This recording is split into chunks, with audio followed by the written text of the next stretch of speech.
The house was silent. It was a specific kind of silence, the kind Julian Thorne paid a great deal of money to maintain.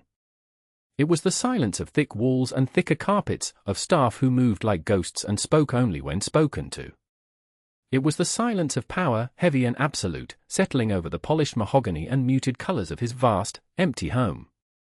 He sat in his study, a glass of amber liquid untouched on the coaster beside him. The city glittered below, a sprawling galaxy of insignificant lights. Each light was a life, a story he did not care about. His world was here, within these walls, and in the network of shadows he commanded beyond them. A soft knock on the heavy oak door was a violation of the quiet. Julian did not look up. "Enter." Mrs. Gable, the head of his household staff, entered the room. She was a woman of 60, stern and efficient, who had run his home for a decade and had never before shown a hint of unease. Tonight, her composure was fractured. She held her hands clasped so tightly her knuckles were white. "Mr. Thorne," she began, her voice a low, worried murmur. "I apologize for the disturbance." He finally lifted his gaze from the city. His eyes were pale gray, chips of ice that betrayed nothing. "You would not be here if it were not important, Helen. It's the new girl. The new maid." Julian's brow did not move. He had a staff of dozens. He did not know their names, let alone their faces. They were fixtures, part of the seamless operation of his life. "Her name is Ilara Vance," Mrs. Gable continued, as if the name itself were a problem. "She is a good worker. Diligent. Quiet. But there is an issue." An issue, he repeated, the words flat. Issues were brought to him to be solved. Permanently. He assumed it was theft. It was always theft. "She talks in her sleep, sir." Julian almost laughed. The sound would have been jarring in the tomb-like room. Of all the crises that could have breached his sanctuary, betrayal, attack, a business deal gone wrong, his head of staff was worried about a sleep talker. "And this requires my attention?" he asked, a cold edge creeping into his tone. Mrs. Gable flinched, but stood her ground. "Ordinarily, no, sir." "Of course not." But it is what she says. Her eyes darted around the room, as if the walls themselves might be listening. "It's unsettling the other staff." "Then fire her," he said simply. The problem was solved. He turned his attention back to the window. "I would have," she said, her voice dropping to a near whisper. "But I thought you should hear it first." "Because of the name she says." This was growing tedious. He had no time for household drama. He was about to dismiss her, to tell her to handle it and never bring such a trivial matter to him again, when she spoke the final, damning words. "She says your name, sir." Julian went still. Very still. The city outside seemed to freeze with him. "My name." "Yes, Mr. Thorne." "But not like that." Mrs. Gable swallowed hard. "She says it differently. And she says it over and over." He felt a cold dread, an unfamiliar sensation that started in the pit of his stomach. A security breach. A plant from a rival. An undercover agent. His mind cycled through the possibilities, each more dangerous than the last. He had built an empire on paranoia, and every instinct was now screaming. He stood up, the chair making no sound on the thick rug. "Where is she?" "Her room, sir. In the staff wing." Without another word, he moved past her. He walked the silent corridors of his home, his steps measured and soundless. Mrs. Gable followed at a respectful distance, her anxiety a palpable presence behind him. They reached the staff wing, a part of the house as meticulously clean as the rest, but simpler, more functional. She pointed to a closed door at the end of the hall. "There." Julian raised a hand, a silent command for her to stay back. He approached the door alone, his entire being coiled into a state of heightened alert. He was a man who dealt with threats directly and without mercy. This threat was hidden, whispering. He stood before the simple wooden door, listening. For a moment, there was only silence. He wondered if Mrs. Gable had imagined it, if her provincial fears had gotten the best of her. And then he heard it. A soft murmur from within. A woman's voice, thick with sleep, clouded with dreams. "Don't go." It was faint. He leaned closer, his ear nearly touching the wood. There was a sigh, a rustle of sheets. And then the name. Julian? It was not Mr. Thorne. It was not the name the world knew him by, the name that carried weight and inspired fear. It was just Julian. Spoken softly. A plea. A memory. And he knew that voice. It was a voice he had not heard in 20 years. A voice he thought he would never hear again. A voice that belonged to a ghost, to a life he had burned to the ground to protect. "Julian? I miss you." The whisper traveled through the door and struck him like a physical blow. It bypassed the armor he had spent 2 decades forging. It went straight to a place inside him he thought had long since turned to ash. The world tilted on its axis. The cold, calculating mind of Julian Thorne, the king of the city's underworld, went completely and utterly silent. He was no longer a man of power standing outside a servant's door. He was a boy of 18 again, standing under a willow tree, listening to a girl promise him forever. A girl named Ellie. Ilara. Ellie. It couldn't be. He stood frozen in the hallway, the name echoing in the ruins of his heart. Stay with me until the end, because what happens next will redefine the meaning of a promise. If you're enjoying this story, do me a favor and hit that like button. Make sure you subscribe and turn on notifications so you don't miss what comes next. And drop a comment to let me know where you're watching from tonight.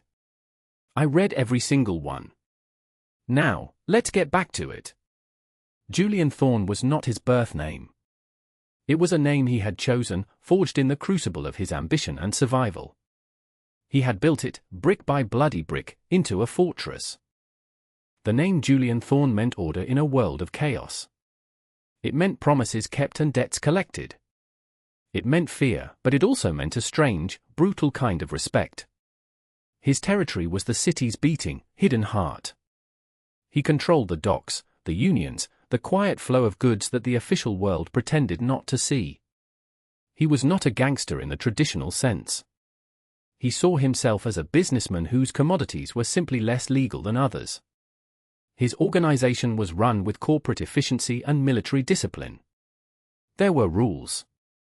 The rules were everything. They were the foundation upon which his empire was built. Rule number 1, loyalty was absolute. Betrayal was a terminal disease. Rule number 2, business stayed business.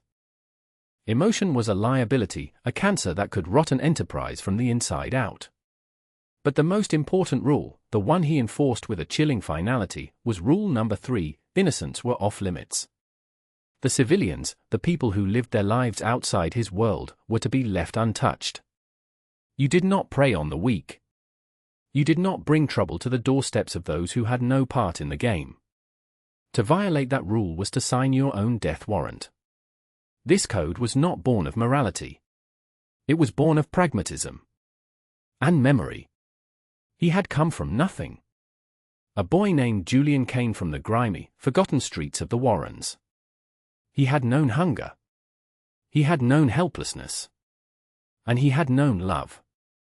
Her name was Ellie Vance. She was the daughter of the local baker, a girl with flour on her nose and a laugh that could make the sun break through the perpetual smog of their neighborhood. They were young. They had nothing but each other, and it felt like everything. They planned to escape. To run away and build a life somewhere clean, somewhere quiet. He had promised her. But the streets had other plans. A local thug, a small-time monster with a chip on his shoulder, had tried to extort her father. Julian, young and full of fire, had intervened. He had not known the rules of that world yet. He had won the fight, but started a war. To protect Ellie, to keep the escalating violence from touching her, he had made a choice. He had disappeared. He let her believe he had abandoned her. He let the world believe Julian Kane was dead. He walked into the shadows and clawed his way to the top, becoming Julian Thorne, a man so powerful that no one would ever be able to threaten someone he cared about again. It was a promise he made to her ghost. He built an empire to protect her memory. He had never looked back. He couldn't afford to. Until now. He had Marcus, his loyal lieutenant, look into Elara Vance. The request was quiet, delivered in his study the morning after he heard her whisper his name. Marcus. I need information. Marcus stood before his desk, impassive as ever. He was a man who had been with Julian for 15 years. He had seen things that would break lesser men. He never asked why. A new member of the household staff. Elara Vance. I want to know everything. Where she came from, her family, her finances, her history. Everything. But you will be discreet. No one, especially not her, is to know we are looking. This is level 0. Understood. Level 0 was a designation they had not used in years. It meant only Julian and Marcus would know. It meant absolute secrecy. It meant the matter was not business. It was something else entirely. Marcus simply nodded. Understood. The report came 2 days later. It was a thin file, but its contents were heavy. Elara Vance. Widow. Her husband, a man named David, had died a year ago in a construction accident. He had left her with nothing but a mountain of debt, some of it from gambling, some from predatory loans. She had lost their small apartment. She had been working 2 jobs, barely scraping by, sending what little she had to her ailing mother in a nursing home upstate. She had taken the job in Julian's house out of sheer desperation. The report contained a photograph. It was a recent one, likely from her employment application. The woman in the picture was tired. There were lines of worry around her eyes and mouth that had not been there 20 years ago. Her hair was darker now, and she wore it pulled back simply. But it was her. It was Ellie. The bright spark in her eyes was gone, buried under layers of exhaustion and grief, but the shape of her face, the curve of her smile, it was all there. A faded photograph of the girl he had loved. He looked at her picture for a long time. The world saw a maid. A servant. He saw the girl who had shared her bread with him when he was starving. The girl who had held his hand and told him he was destined for more than the grimy streets they were born on. The worst part of the report was the final page. A name. Silvio Ricci. Ricci was her former landlord. He also held the note on one of her late husband's most significant debts. The report detailed a pattern of harassment. Threatening calls. Unannounced visits. Ricci was a bottom feeder, a slumlord who squeezed every last penny from the desperate. He was exactly the kind of man Julian's third rule was written for. And he was targeting Ellie. Julian closed the file. The silence in the study was different now. It was no longer peaceful. It was the silence before a storm. He watched her from a distance over the next few days. He used the security cameras that dotted his estate, feeds he could access from his study. He saw her polishing silver, her movements methodical, her face a mask of weary concentration. He saw her in the staff cafeteria, eating alone, looking at a picture on her phone, an older woman, presumably her mother. She was a ghost in his house. A living, breathing ghost from a life he had sacrificed. Seeing her like this, struggling, vulnerable, under his own roof, it was a special kind of hell. She was right there, but a universe away. She looked at him when they passed in a hallway, but her eyes were downcast, respectful. There was no recognition. To her, he was just Mr. Thorne. The powerful, intimidating owner of the house. The man to be feared and avoided. The irony was a knife in his gut. He had become this monster to keep her safe, and now she was serving the monster, oblivious. One evening, he was walking toward the west wing when he heard a small sound from an alcove that housed a service closet. It was a choked sob. He stopped. He peered around the corner. It was Elara. She was leaning against the wall, her back to him, her shoulders shaking. She held her phone to her ear, but it was clear the call was over. No, no, please, she whispered to herself, her voice cracking. I just need more time. Just a little more time. He knew who the call was from. It had to be Ricky. The sight of her, so broken and alone, shattered the last of his resolve. The rules, the walls, the careful distance he had maintained for 2 decades, it all crumbled to dust. This was not about business. This was not about his empire. This was about a girl named Ellie Vance who was crying in a hallway because the world was a cruel and unforgiving place. And he was the one man who could force it to be otherwise. He retreated before she could see him, his heart a cold, hard knot of rage in his chest. He went back to his study, the untouched glass of liquor still on the coaster. He picked it up and downed it in one swallow.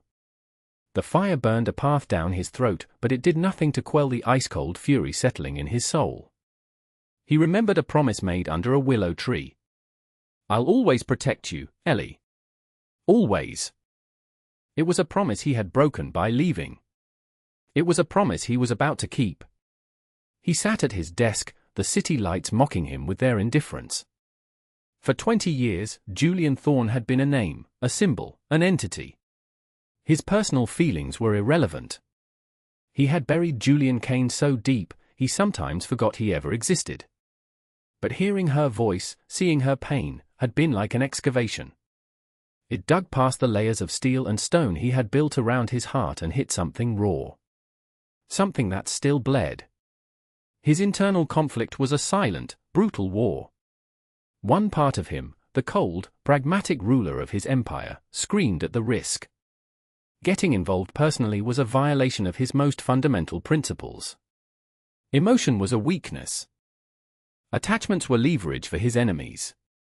To reveal his connection to this woman would be to paint a target on her back and his own. The past was dead. It had to stay dead. But another part of him, a part he thought had died with Julian Kane, refused to be silent. It was the voice of the boy who had sworn to protect her. It showed him her tired face, her shaking shoulders in the hallway. It reminded him that the entire purpose of his power, the secret, unacknowledged reason for building this fortress of fear, was to ensure that no one could ever make her cry like that again. What was the point of being a king if you couldn't protect one person? What was the point of all this power if it couldn't be used to right this one, singular wrong? He looked at the file on his desk. Silvio Ricci. A parasite. A man who built his wealth on the misery of others. A man who broke the most sacred rule. Julian's world had a natural order. Predators like Ricky fed on the weak. And apex predators like Julian Thorne fed on men like Ricky. The war inside him lasted for hours as night deepened over the city. He weighed the risks against the memory of her whispered name. He weighed his carefully constructed life against the life she was forced to live. He thought of her hands, worn from work, polishing his silver while a man like Ricky threatened her. The decision, when it came, was not a logical conclusion. It was a surrender. A surrender to the past. A surrender to the one piece of his old life that had survived the fire. He would not let her suffer. He would not stand by while a leech like Ricky bled her dry. His rules were made to create order. And this was a profound disorder. He pressed the intercom on his desk. The connection was instant. Marcus. My study. A minute later, his lieutenant was there, a silent sentinel waiting for orders. Marcus's face was unreadable, but he must have seen something in Julian's eyes. A shift. A hardening. Julian didn't look at him. He stared out at the sprawling city. The file. Silvio Ricci. Yes, sir. I want to know where he is. Right now. I want to know his routine. I want to know where he feels safest. Julian's voice was dangerously quiet. It was a tone Marcus had only heard a few times, and it always preceded a permanent solution. And I want you to assemble a team. For men. Our best. No one who talks. Tell them to be ready to move on my signal. Marcus absorbed the commands without a flicker of surprise. He was the perfect instrument of Julian's will. And the objective, sir? Julian finally turned from the window. His grey eyes were like polished stones. There was no conflict in them anymore. Only purpose. Cold, clear, and absolute. "We are going to have a conversation with Mr. Ricky," he said. "About the cost of doing business in my city. And about his egregious lack of respect." It was a declaration. A choice had been made. Julian Thorne was about to break his own rule about personal involvement. He was going to use the full weight of his dark empire for one person. Not for profit. Not for territory. But to settle a 20-year-old debt of the heart. The machinery of his organization began to turn. Quietly. Efficiently. The mobilization was a masterpiece of silent coordination. Phone calls were made, not with voices, but with coded texts. Men who were fathers, brothers, and husbands one moment became something else entirely. They were shadows, moving with a purpose they did not need to understand. They only needed to know that Julian Thorne had given an order. The choice was made. The power was mobilized. The storm was coming for Silvio Ricky. And he would never see it until it was too late. Marcus returned 2 hours later. The information was concise and detailed. "Ricky has a warehouse in the industrial district," Marcus reported, his voice a low monotone. "It's where he runs his loan sharking operation. It's isolated. He meets his more difficult clients there. He feels secure. He has 2 men with him, usually. Amateurs." Julian nodded slowly. A warehouse. How fitting. A place of concrete floors and echoing spaces. A place where screams would not travel. "He's there now." "He is. Meeting a debtor." Good. Julian stood up. He was dressed in a simple dark suit, a uniform of quiet authority. He looked at Marcus. "The team is ready. In the vehicles. Waiting for you." "The plan is simple," Julian said, his voice leaving no room for error. "We go in. We neutralize his men. Quietly. I want Ricky left for me. Unharmed. We are not there to be thugs, Marcus. We are there to be surgeons. We are excising a cancer. Is that clear?" "Perfectly clear, sir." They moved through the house and out to the garage, where 2 black sedans sat idling, their engines a low, powerful hum. The men inside were dressed in dark fatigues, their faces grim and professional. They were not street brawlers. They were soldiers in Julian's private army. They nodded as he got into the back of the lead car. The drive to the industrial district was silent. The city lights streaked past, a blur of color and life that felt a million miles away from their purpose. Julian stared out the window, his face a mask of stone. He was not thinking about the violence to come. He was thinking of a girl with flour on her nose. He was thinking of a promise whispered under a willow tree. This was not an act of rage. It was an act of balancing the scales. They arrived at the warehouse. It was a rust-colored box of corrugated metal, sitting under the sickly yellow glow of a single sodium lamp. One car parked a block away, the men getting out to form a perimeter. Julian's car pulled directly to the front, its headlights cutting through the darkness and illuminating a large roll-up door. Marcus got out first, followed by 2 of the men. Julian remained in the car, watching.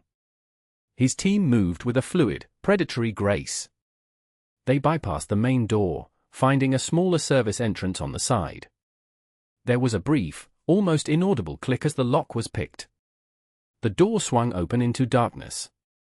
The 2 men slipped inside. Less than a minute passed. It felt like an eternity.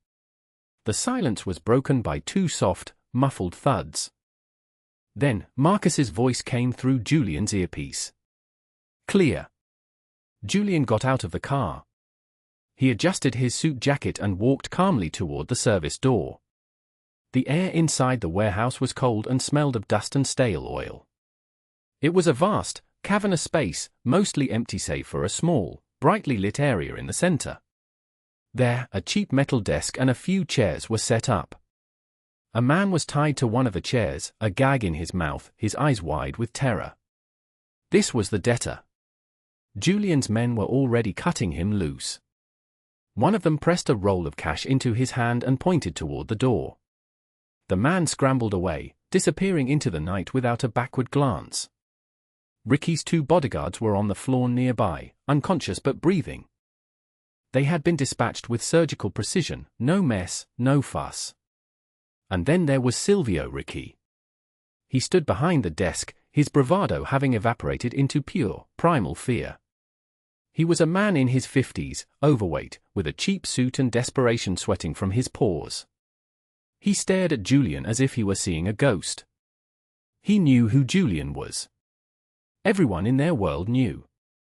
And he knew that Julian Thorne did not make social calls. Julian walked slowly toward him, his footsteps echoing in the vast space. His men faded back into the shadows, leaving the 2 of them alone in the pool of light. "Mr. Ricky," Julian began, his voice calm, conversational. It was more terrifying than any shout. "Thank you for seeing me on such short notice." Ricky trembled, his hands held up in a gesture of surrender. "Thorne. Mr. Thorne. I don't understand. Whatever this is, whatever I did, I'll fix it. I'll pay. Just name a price."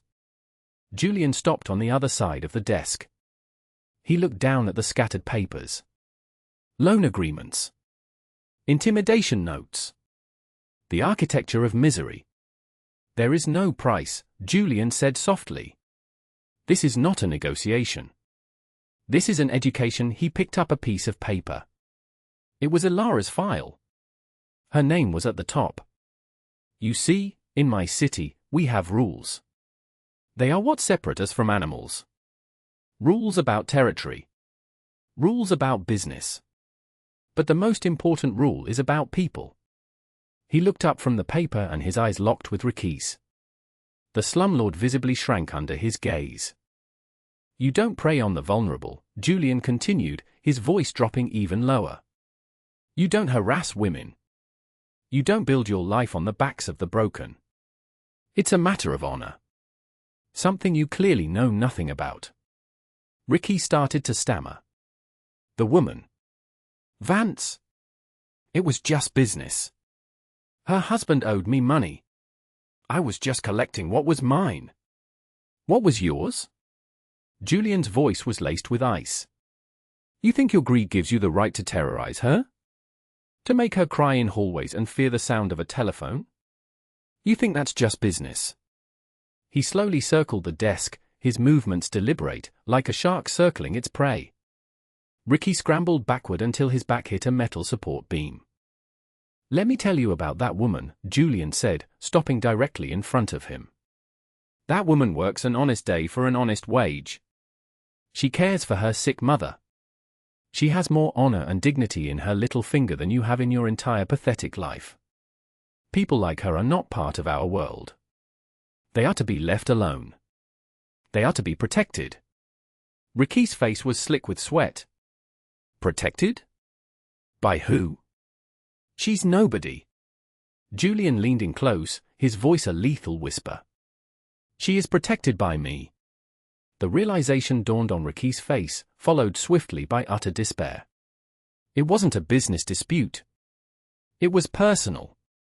And in Julian Thorne's world, that was a death sentence. "Please," Ricky begged, tears welling in his eyes. "I didn't know. I swear, I didn't know. I'll leave her alone. I'll tear up the debt. You'll never hear from me again. I promise." Julian stood up straight. He looked at the sniveling man before him with something akin to pity. But it was the cold pity one feels for a creature about to be put out of its misery. "You're right," Julian said. "I will never hear from you again." He turned to Marcus, who had emerged from the shadows. "Your business is dissolved, Mr. Ricky. Your properties, your accounts, they are no longer yours. They will be used to compensate the families you have ruined.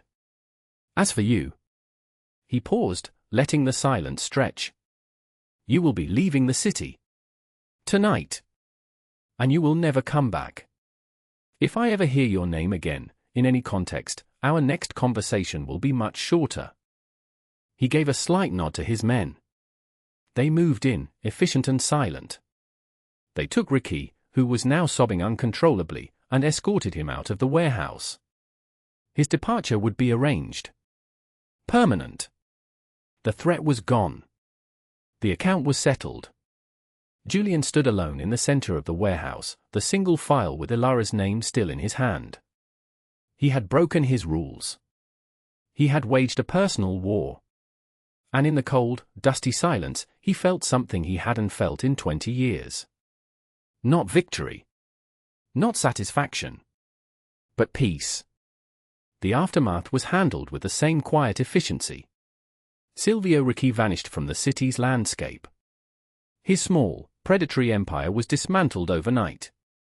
The properties were transferred to a holding company Julian controlled, the tenants' rents were stabilized, and the outstanding, illegal debts were erased from the books. It was a footnote in the city's ledger, a ghost story whispered among other bottom feeders about what happens when you cross an unseen line. For Ilara, the change was immediate and baffling. The threatening calls stopped. A letter arrived from a law firm she had never heard of, informing her that her late husband's debts had been settled by an anonymous benefactor. A few days later, Mrs. Gable called her into her office. "Mr. Thorne feels the staff quarters are becoming overcrowded," the older woman said, her tone formal but her eyes holding a flicker of something unreadable. "He has arranged for senior staff to be given a housing stipend to find their own accommodations nearby. Your service has been exemplary, Ilara. You are being promoted to a supervisory position, effective immediately." Ilara was stunned. A promotion. A housing stipend that was more than generous. It was a lifeline she could never have imagined. Within a week, she had moved out of the staff wing and into a small, clean apartment in a safe, quiet neighborhood. For the first time in years, she felt like she could breathe. She didn't understand it. She chalked it up to a miracle, to a stroke of impossible good fortune. Julian watched it all from a distance. He ensured her new apartment was under the silent watch of his organization. He ensured her mother's nursing home bills were paid, again through anonymous channels. He was a phantom guardian, rearranging the world around her without ever stepping into the light. But it wasn't enough. He had saved her, but he was still a ghost. The chasm between Mr. Thorne, her powerful employer, and Julian, the boy she had loved, felt wider than ever. He waited for the right moment. A week after she moved into her new apartment, he knew it was time. He had learned from Marcus that she liked to walk in the small park near her building in the evenings, after her shift. He went there alone. No driver, no bodyguards. He wore simple trousers and a dark cashmere sweater, nothing that would mark him as the man he was. He just looked like another person enjoying the cool evening air. He saw her on a bench, looking up at the stars that were just beginning to pierce the city's glow. She looked different. The deep-set lines of exhaustion on her face had softened. There was a lightness to her that had been absent before. She was not happy, not yet, but she was no longer drowning. He walked toward her, his heart pounding in his chest with a force that was utterly foreign to him. This was more terrifying than confronting a dozen armed men. He stopped a few feet from her bench. She didn't notice him at first. He stood there for a long moment, just looking at the woman she had become. "Ellie," he said. The name was quiet. A ghost of a sound. She flinched, her head snapping toward him. She stared, her brow furrowed in confusion. She saw her employer, Mr. Thorne. The face was the same one she saw in the hallways of the grand house. Older, harder, but unmistakably him. "Mr. Thorne," she said, her voice filled with surprise. She started to stand, out of deference. "Stay seated," he said gently. He took a step closer. "I called you Ellie." She looked at him, truly looked at him, for the first time. Her eye scanned his face, searching past the years, past the hard lines and the cold authority. She looked into his pale grey eyes, and for a second, a flicker of recognition sparked in their depths. A memory, distant and hazy. "Who?" she started, her voice barely a whisper. "How do you know that name?" "Because I'm the one who gave it to you," he said softly. "Under the old willow tree in St. Michael's Square. You said Ilara was too formal." Her breath hitched. Her eyes widened, the polite mask of an employee shattering to reveal the woman underneath. The years seemed to melt away from his face as she stared, the features of the boy she once knew emerging from the face of the man she feared. The grey eyes. The quiet intensity. "Julian?" The name was a question, an incredulous gasp. "Julian Kane." He gave a small, sad smile. "I haven't been him for a long time. But I never forgot." Tears welled in her eyes as the impossible truth settled. It was him. The boy who had vanished without a word. The boy she had loved and then mourned, not as dead, but as lost to her forever. He was standing right here. And he was? Mr. Thorne. The powerful, enigmatic figure who owned half the city. "It was you," she whispered, the pieces clicking into place. "The debts disappearing. The promotion. The apartment. All of it. It was you." He simply nodded. "How can I ever? How can I repay you?" she asked, her voice thick with emotion. He reached into his coat pocket and pulled out something small. It was a faded, dog-eared photograph. He had tasked Marcus with recovering all of her personal effects from Ricky's possession, and this had been among them. He had kept it. He held it out to her. It was a picture of two teenagers, smiling, their arms around each other under a willow tree. A boy with fierce, hopeful eyes and a girl with flower on her nose. "You don't have to repay me," he said, his voice husky. "You reminded me of a promise I made. You reminded me of who I was. That's worth more than any money." She took the photograph, her fingers trembling as they brushed against his. She looked from the picture to his face, the chasm of 2 decades collapsing in a single, heart-stopping moment. "What happened to you, Julian?" she asked, her voice full of sorrow and wonder. "What have you become?" He looked at her, the woman he had sacrificed everything to protect, and for the first time, he let the walls down. He let her see the weight of the years in his eyes. "I became what I had to," he said, his voice raw with unspoken history.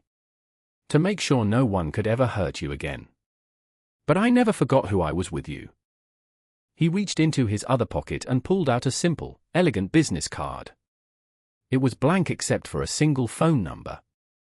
He pressed it into her hand. "You will never have to worry again, Ellie," he said. It was not a platitude. It was a vow. "If you ever need anything, anything at all, you call this number. It will come directly to me." It was a promise of permanent protection. An open door, for the rest of her life. He had finally, truly, come home. 3 years passed. The city moved on, its rhythms of life and commerce unchanged to the naked eye. But for some, everything was different. Ilara Vance no longer worked as a maid. The generous stipend from Julian had been a start, but he had done more. Quietly, through one of his legitimate investment arms, he had financed a small business for her. A flower shop. It was the dream she had confessed to him one evening, a silly, youthful dream she thought had died long ago. Freesias and Ferns was a small, bright spot in a bustling neighborhood. It was filled with light and color and the scent of fresh earth. Ilara was there every day, her hands in the soil, her face lit with a quiet, contented joy that Julian had thought was lost forever. She was no longer drowning. She was thriving. They saw each other, though not often. Their meetings were quiet. A shared coffee in the park. A walk along the waterfront. They didn't talk much about the past, or about the nature of his work. They didn't have to. There was a silent understanding between them, a bridge of shared history that spanned the dark chasm of his life. He was her guardian, her oldest friend. She was his anchor, the one piece of goodness in his violent world. She never asked about the source of his power, and he never burdened her with its truths. It was enough that they had found each other again. In the heart of the city, in a skyscraper of glass and steel, Julian Thorne still sat in his office, overseeing his vast and complex empire. To the world, he was unchanged. A figure of power and fear, a man whose name was spoken in whispers. His desk was a vast expanse of polished obsidian, usually covered in ledgers and reports. But now, there was one new item on it. It was a small, simple crystal vase. And every Monday morning, without fail, a fresh bouquet of freesias was delivered and placed within it. They came from her shop. The vibrant colors were a stark contrast to the muted, severe tones of his office. They were a splash of life in a sterile world. A reminder.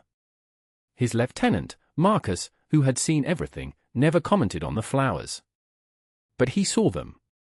He saw the way Julian would sometimes pause in his work and just look at them. He saw the almost imperceptible softening in his boss's eyes. He understood that those flowers were more important than any business deal, more valuable than any shipment at the docks. They were a symbol of a debt paid, a promise kept. They were the memento of a ghost who had come back to life. A name, whispered in a dream, had been enough to unravel a lifetime of carefully constructed solitude. It had been enough to remind a man who thought he was only a monster that he was still, somewhere deep inside, the boy who had made a promise under a willow tree. In a world of shadows and silence, the softest voice can be the one that echoes the loudest, proving that some connections are never truly broken, and that the chance for redemption can be found in the love you thought you had lost forever.